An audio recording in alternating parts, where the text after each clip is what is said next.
আমরা আপনাদেরকে আগেই বলেছিলাম ঢাকা শহরের বিভিন্ন এলাকাগুলিতে জামাত এবং বিএনপির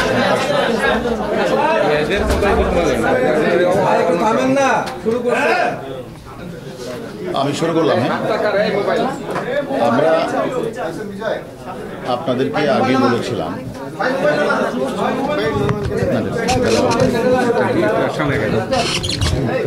আমরা আপনাদের আগেই বলেছিলাম যে ঢাকা শহরের বিভিন্ন জায়গাগুলিতে জামাত শিবির এবং বিএনপির সন্ত্রাসীরা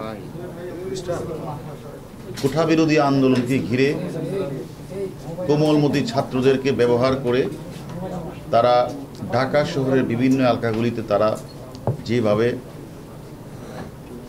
রাষ্ট্রীয় স্থাপনাগুলিতে সরকারি বেসরকারি স্থাপনাগুলিতে আগুন লাগিয়েছে, বিশেষ করে আমাদের স্বপ্নের মেট্রো রেলে যারা আগুন লাগিয়েছে, সেতু ভবনে যারা আগুন লাগিয়েছে, আমরা আপনাদেরকে বলেছিলাম আমাদের পুলিশ সদস্যদের গায়ে যারা হামলা করেছে, হত্যা করেছে জ্বলিয়ে, আমরা তাদেরকে তারা যেখানে থাকুক তাদেরকে একে একে আমরা ধরে আমরা হাজির করব এবং আপনাদেরকে জানাবো। আমরা এর আগে আপনাদের জানিয়েছি আমাদের যাত্রাবাড়ি এলাকায় আমাদের পুলিশ সদস্যকে জ্বলিয়ে যারা হত্যা করেছে তার অনেককে আমরা গ্রেপ্তার করেছি, অনেকের নাম পেয়েছি আপনারা জানেন। এবং যাত্রাবাড়িতে আরেকজন বড় ব্যবসায়ীকে তারা ঝুলিয়ে টেনে হেসড়ে 1.5 কিলোমিটার নিয়ে যায়, তার কাছ থেকে অস্ত্র মোবাইল চিনি নিয়ে তাকে তারা এখনও তার লাশটি তাকে পাওয়া যায় নাই। আমার কাছে মনে হচ্ছে সে নেই, তারপর আমরা খুঁজছি তাকে যারা মারপিট করেছে এবং পুলিশ ভেবে তাকে 1.5 কিলোমিটার টেনে নিয়ে গেছে। আমরা সেই ঘটনাও কিন্তু আমরা 5 জনকে গ্রেপ্তার করে পিস্তলটা মানে রিভলভারটা আমরা কিন্তু উদ্ধার করেছি। এর আগে সেতু ভবনে যারা হামলা করেছে, আগুন লাগিয়েছিল, আমরা কিন্তু সিসিটিভি ফুটেজ বিশ্লেষণ করে আমরা সেই ঘটনার সাথে যারা আগুন লাগিয়েছিল, যারা মালামাল লুট করেছিল, সে সকল সন্ত্রাসী চক্রকে আমরা আইনের আওতায় এনেছি, আপনাদের বলেছি। সর্বশেষ আজকে আমরা যে বিষয়টি নিয়ে কথা বলছি সেটা হচ্ছে আপনারা জানেন যে আমাদের গর্বের এবং আমাদের স্বপ্নের যে মেট্রো রেল উত্তরা দিয়াবাড়ি থেকে মতিঝিলে চলাচল করে সেটা আজকে বন্ধ। কেন বন্ধ আপনারা জানেন। 19 তারিখ কোঠা আন্দোলনকে ঘিরে একটি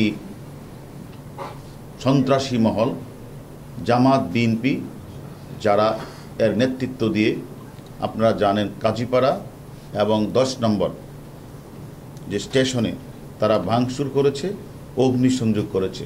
সেই ঘটনার সাথে আমরা 4-5 জনকে আমরা অলরেডি আমাদের আওতায় নিয়ে এসেছি এবং তারা আমাদের কাছে সব কিছু স্বীকার করেছে। এবং এর মধ্যে যে নেতৃত্ব দিয়েছে মাস্টারমাইন্ড হিসেবে তার নাম হচ্ছে আবু হান্নান তালুকদার, তিনি যুগ্ম সাধারণ সম্পাদক কেন্দ্রীয় ছাত্রদল। তাকে আমরা গ্রেপ্তার করার পরে তিনি নিজেই বলেছেন মিরপুরে 10 নম্বরে ছিল এবং তার যে 2 নেতা এবং তার যে ঊর্ধ্বতন যে নেতৃবৃন্দ রয়েছে সুলতান সালাউদ্দিন টুকু, সাইফুল ইসলাম নীরব এবং এদের প্রেরণায় সহযোগিতায় এদের কাছ থেকে তারা এগুলি নিয়ে তারা এই জায়গাগুলিতে তারা আগুন লাগিয়েছে। এবং তারা আরও 2 জন নেতার নাম বলেছেন, তারা তাদেরকে প্যাট্রোনাইজ করেছে। এর মধ্যে একজনকে এর আগে আমরা ধরেছি, নাহিদুজ্জামান শ্রাবণকে আমরা আগেই গ্রেপ্তার করেছি। আর তার যে সাধারণ সম্পাদক গণেশ রায় সাহস, তারা মিলে তারা মূলত 4-5 জনকে দায়িত্ব দিয়েছিল যে এখানে থেকে তারা যেন ওই অন্যান্যদের সাথে নিয়ে তারা নেতৃত্ব যারা তাদের এই জায়গাগুলিতে যেন আগুন লাগিয়ে যারা যেন ধ্বংস করে ফেলা হয়, যাতে মানুষ যেন তাদের যে স্বপ্নের যে মেট্রো রেল চড়তে না পারে, বন্ধ হয়ে যায়। সেই ঘটনা থেকে তারা এই কাজটি করেছে। তারা অলরেডি আমাদের কাছে যে গ্রেপ্তার, তার নাম একজন আছে আমনান তালুকদার, যুগ্ম সাধারণ সম্পাদক কেন্দ্রীয় ছাত্রদল, ইমাম আল নাসের সাধারণ সম্পাদক শহীদুল হল ছাত্রদল, বজলুর রহমান বিজয় সিনিয়র যুগ্ম সাধারণ সম্পাদক বিজয় 71 ঢাকা বিশ্ববিদ্যালয়, আর ফেরদৌস রুবেল।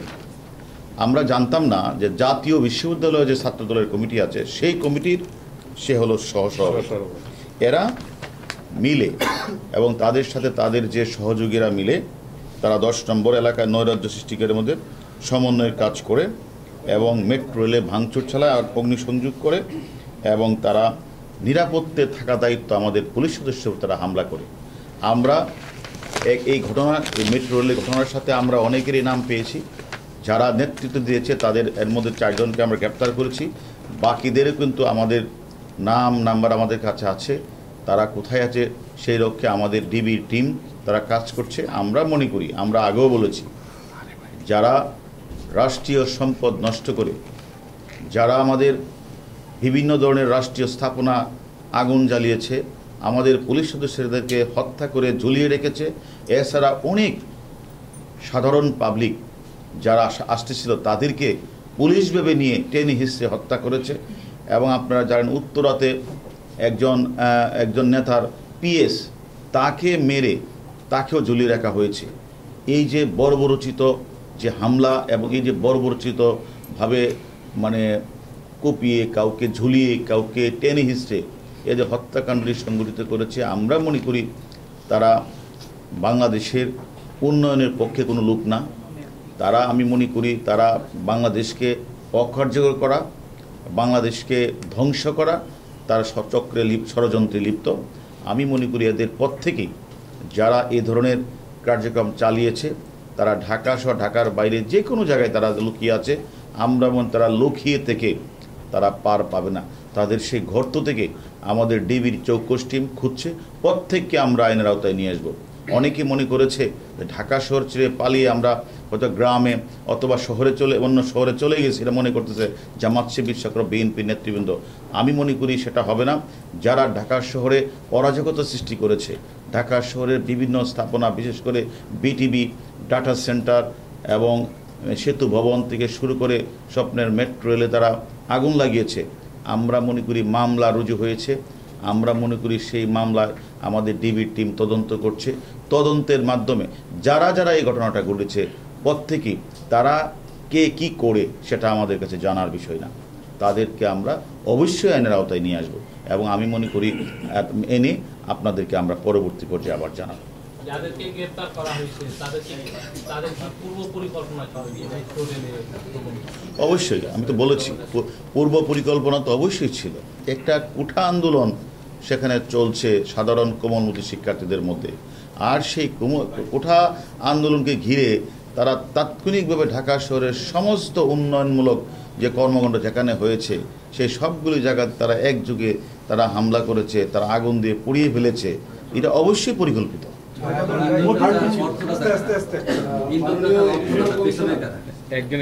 আমরা এই ঘটনাগুলি যারা ঘটিয়েছে, আমরা অনেক ইন্ধনদাতা, অর্থদাতা, অস্ত্রদাতা এবং রসদ দিয়েছেন যারা, অনেককে আমরা আইনের আওতায় নিয়ে এসেছি, জিজ্ঞাসাবাদ করছি।